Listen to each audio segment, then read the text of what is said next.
வணக்கம் மக்களே. இந்த மரம் என்னன்னு சொல்லுங்கள் பார்க்கலாம். இந்த மரம் என்னன்னு சொல்லுங்கள் பார்க்கலாம். Butter fruit. ப்ரெஷர் சுகருக்குலாம் நல்ல மருந்து. கர்ப்பிணி பெண்களுக்கு மிகவும் அருமையான மருந்து இது. இந்த பாருங்கள், பட்டர் ஃப்ரூட் மரம் ஃபுல்லாக காய்ச்சிருக்கு. கர்த்தர் பாருங்கள், இந்த மரத்தை ஃபுல்லாக காக்கி மணியாக உதவி செஞ்சுருக்காரு. இங்கே பாருங்க, அது பிச்சிஸ் மரம்.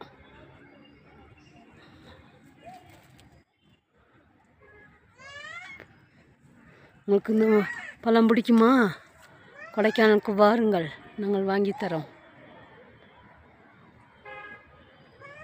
இங்கே பாருங்க, மரம் ஃபுல்லாக இருக்குது.